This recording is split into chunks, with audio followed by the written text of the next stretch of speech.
요즘 기업의 이슈는 여전히 90년대생 세대 갈등입니다. 이 90년대생을 소재로 다른 자국은 이미 무수히 출판되었습니다. 당사자인 90년대생을 도대체 자신들에 대해 무슨 말들을 하고 있는지 궁금해 책을 사보고 있다고 합니다. 이 신구 세대 간의 소통을 돕기 위해 대통령까지 나서 청와대 직원들에게 관련 책을 선물해 큰 화제가 되기도 했습니다. 이미 23년 전부터 이슈였는데 뭐 그렇게 새삼스럽게 난리인가 싶은 사람도 있을 것입니다. 그도 그럴 것이 한국 사회에서는 몇 년씩 오래가는 이슈가 있었던가요?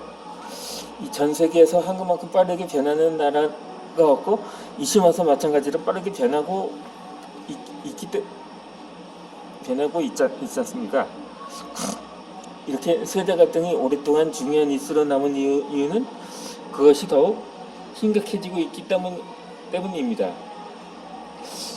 직원과 겪는 갈등과 스트레스를 호소하는 리더들이 점점 많아지고 있는 것이 그 방증입니다. 조직의 리더가 그저 이 친구만의 문제이겠거니 혹은 성격 때문이겠거니 하면서 그냥 넘어가는 방식이 한계에 봉착한 것입니다. 아래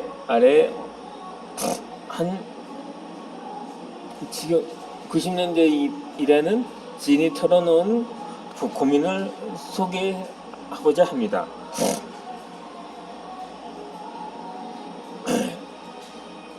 이 김고민이라는 가명의 부장인데 박 대표님 최근에 신세대를 다룬 책을 여러 권 읽어봤습니다. 새로 입사한 직원이 있는데 사실 일하는 방식이 마음에 들지 않던 차였습니다. 저는 그래서 일 못하는 신입이라고만 생각했습니다. 그런데 여기저기서 세대 관련 얘기가 나오고 마침 이 친구도 90년대생이어서 꼼꼼히 읽어왔습니다. 확실히 다르다는 것은 이해하겠습니다. 근데 다르다는 점은 안다고 해서 조직이 문제없이 돌아가는 건 아니잖아요. 어쨌든 계속해서 90년대생이 들어오고 있어서 그들의 생각에 행동 패턴을 이해한 인사 조직 스킬, 근무 환경 등은 준비해야 하는데 이게 참 어렵습니다. 어떻게 하면 좋을까요? 하면서 이 인터뷰를 하는 사람은 대답에 앞서서 자신에게 던져봐야 할 질문이 하나 있습니다. 혹시 부장님 마음속에 90년대생이 버려졌고 자기만 아는 철부지라는 부정적인 생각이 있지 않은가요? 우리가 누군가를 대할 때 부정적인 선입관을 가지고 있다면 답은 거의 뻔하다고 일까요?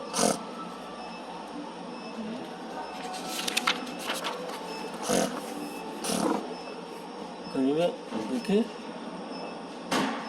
김고민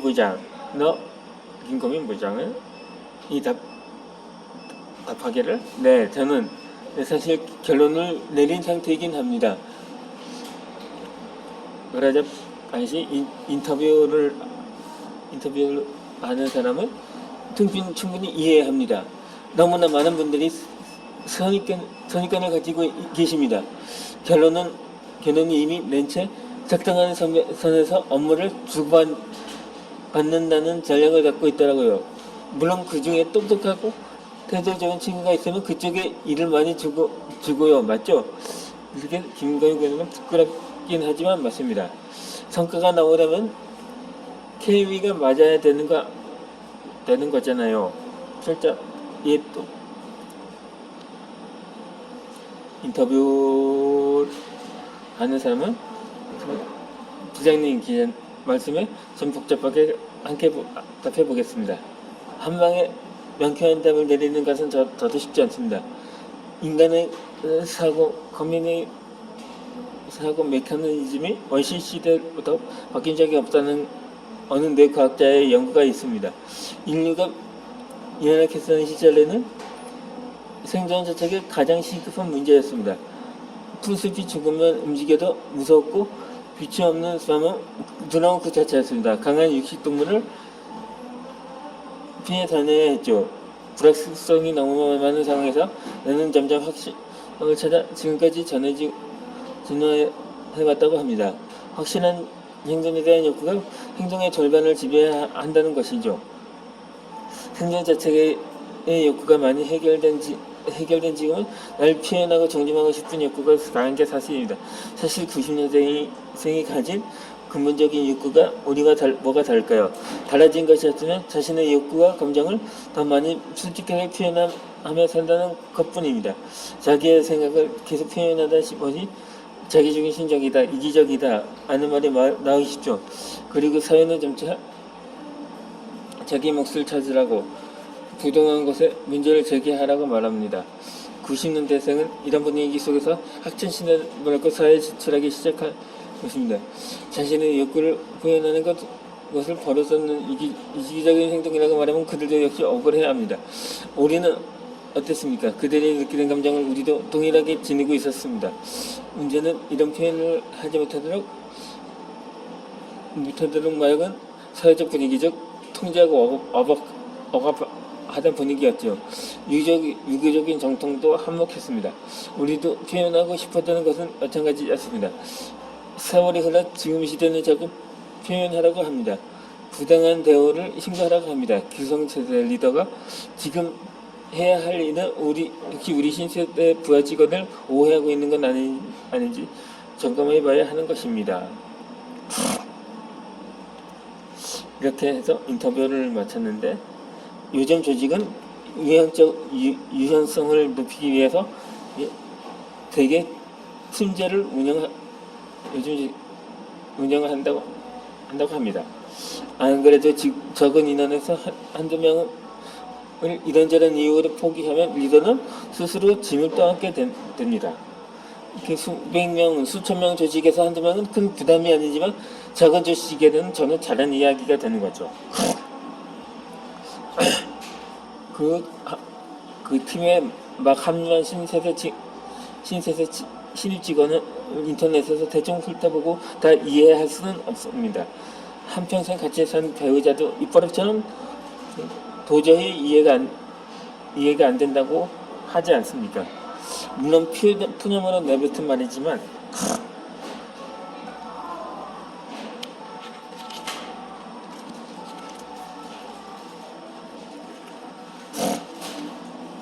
상대방 입장에서 아무리 말해도 고쳐지지 않는지 이해가 안 간다는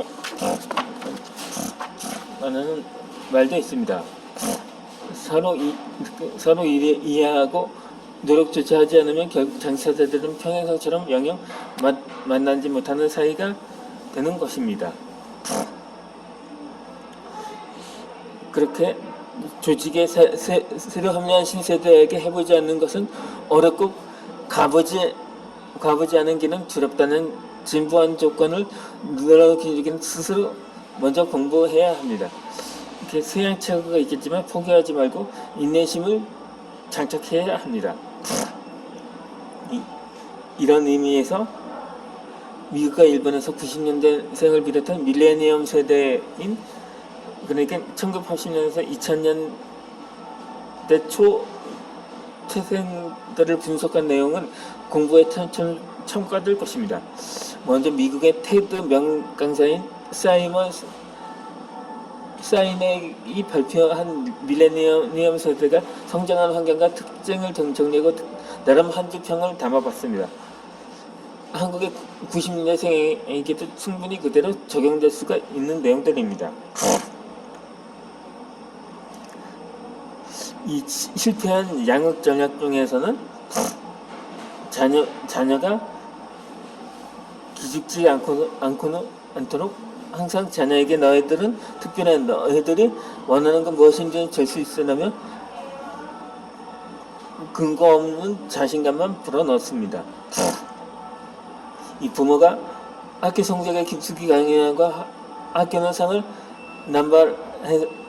남발하여 상의 가치를 떨어뜨립니다. 어느 과학자의 연구에 의하면 억지로 받은 의미 없는 상은 오히려 기분을 상하게 만든다고 합니다. 이렇게 자란 세대가 현실 회사에서 들어오면 부모의 말과 달리 자신이 특별하지 않는다는 걸 깨닫게 되고 부모도 더 이상 진급에 도움을 줄 수가 없게 된다는 것입니다. 그러므로 결국 내가 원한다고 해서 그냥 얻어지는 건 없다는 현실을 자각하게 됩니다.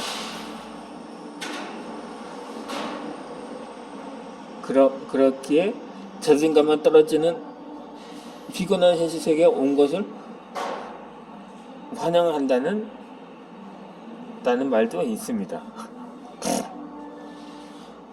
이렇게 반면에 그 기술이라면 실제로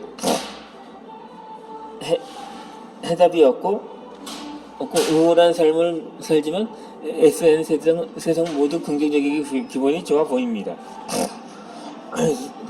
이 술을 많이 마시거나 담배를 피우거나 도박할 때 나오는 도파민이 SNS로 나옵니다. 이 SNS 때문에 실제는 인간관계를 연습하지 못합니다. 스트레스를 받으면 직접 해결하지 않고 다시 좀 세상만 보여주는 SNS로 돌아갑니다. 친구와 식사를 해도 회사에서 미팅을 해도 스마트폰만 보고 있습니다. 이미 중독된 상태입니다. 이런 중독은 인간관계를 위기로 내몬니다.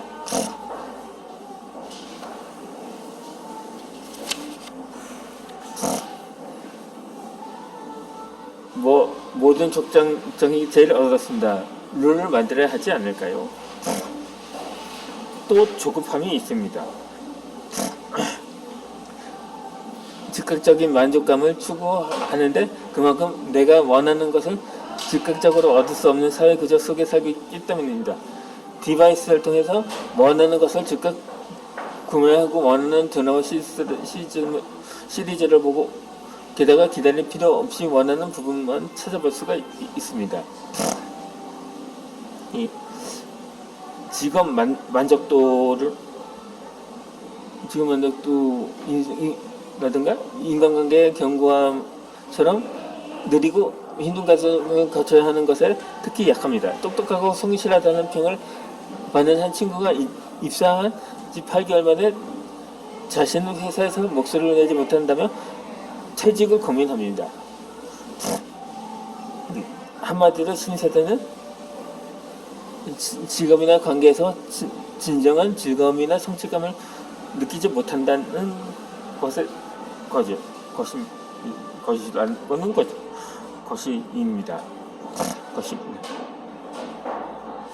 그러니까 잊지도 않는 열매가 떨어진다는 것입니다. 이웃나라 일본의 기성세대들은 신세대의 직원을 어떻게 보고 있을까요? 사원육상 가이드라인을 제공해 업체의 밀시주 유토리라는 여유라는 뜻인데 그 세대를 이러한 여유 그러니까 여유 있는 세대로 우리는 시간 24문의 특징은 다음과 같이 정리했습니다. 그렇게 다음에 정리할 내용은 2016년 5월 11일 때 헤럴드 경제 메이드인 대편 접힌 제국의 몰락의 기사를 참조했습니다. 이 첫 번째는 시키는 것 외에 할 줄 아는 것이 없다. 두 번째, 설명이나 접근을 즉시 해줘야 한다. 세 번째, 상대와의 두 자리를 단호히 거절합니다. 네 번째, 기회를 주면 금방 풀이 죽는다. 그러면 그렇게 일본은 미국보다 더 부정적으로 신직원을 보고 있다는 것입니다.